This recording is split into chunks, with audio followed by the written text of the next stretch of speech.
If your crochet girl frocks still look like something from 5 years ago, you're about to change that.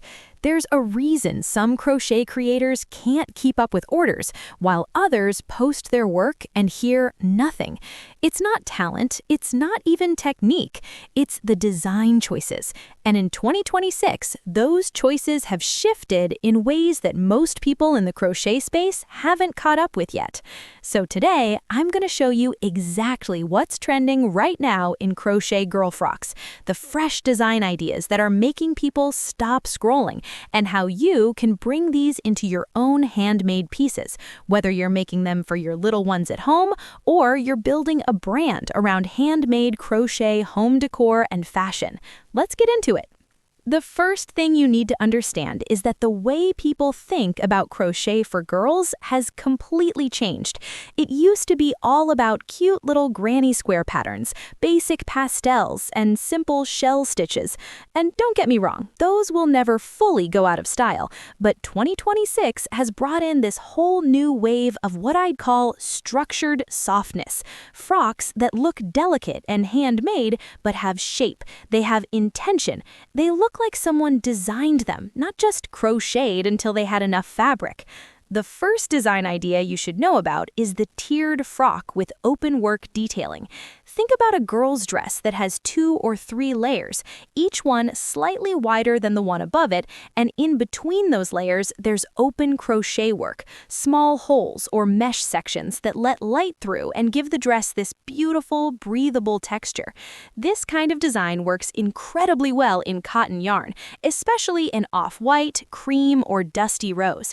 What makes it special is that it looks almost like something you'd find in a boutique, but when people find out it's handmade, that's when they lose their minds a little. That's the reaction you want. And here's a small tip that a lot of people skip. If you're making a tiered frock for a little girl, make each tier in a slightly different shade of the same color. Not dramatically different, just a few shades apart. So the top might be a warm ivory, the middle tier a soft beige, and the bottom tier a warm taupe. The effect is subtle, but it photographs incredibly well. And in 2026, we are very much in the era of the visual economy. Your work needs to look amazing in pictures. The second design idea is the bow back frock. Now this one has exploded this year, and it makes complete sense because bows are everywhere in children's fashion right now.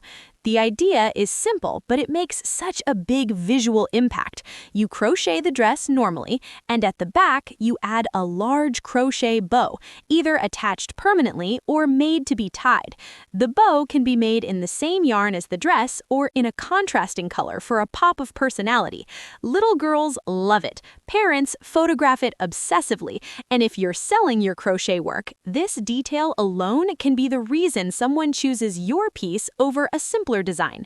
What I'd suggest is pairing this bow back style with a simple, clean front, maybe a basic bodice with just a little texture, like a moss stitch or a simple fan stitch, so the back becomes the showpiece.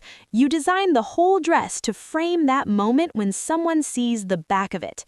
Now let's talk about color, because this is where a lot of crochet creators are still playing it too safe. The 2026 palette for girl frocks has moved away from the very candy bright colors that used to dominate and into what I'd call earthy celebration colors.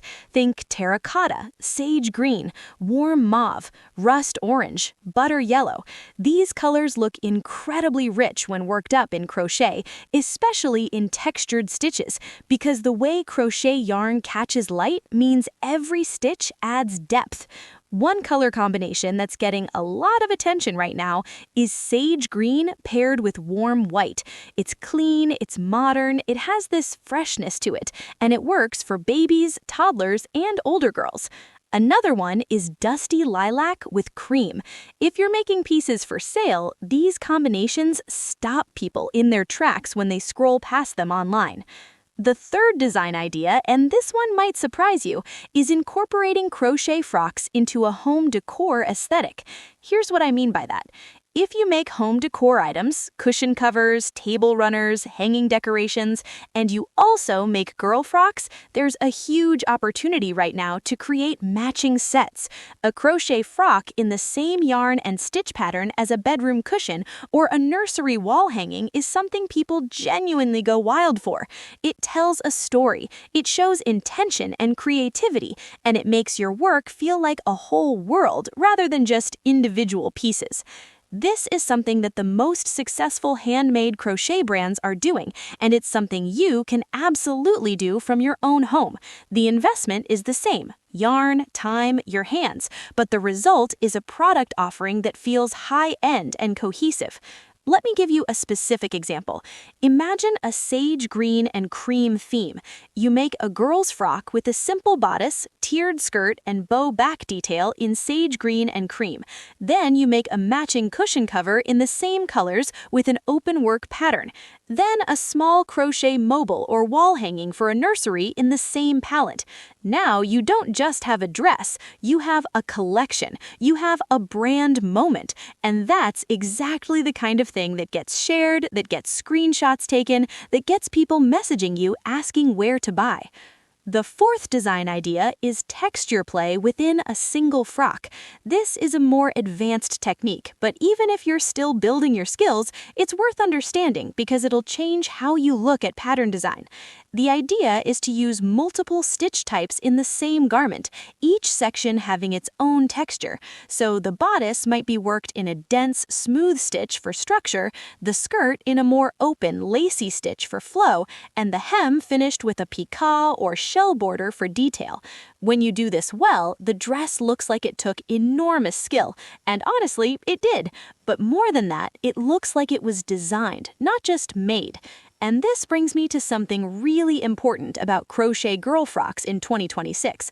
The market has matured. The people buying handmade crochet pieces know more now. They've seen a lot of work online. They have a reference point for quality and design, and they're looking for pieces that feel considered. That doesn't mean complicated. It means intentional.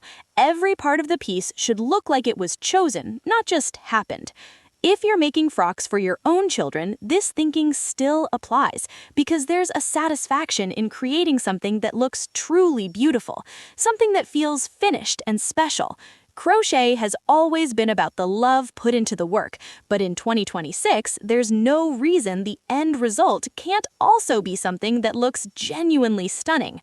Let's talk about length and silhouette for a moment, because these also matter more than people realize.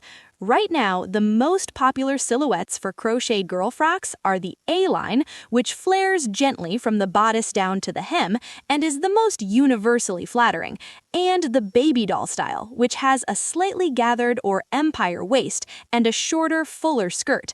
Both of these are easy to adapt in crochet because the construction tends to be top-down, which means you can adjust the length as you go and customize fit without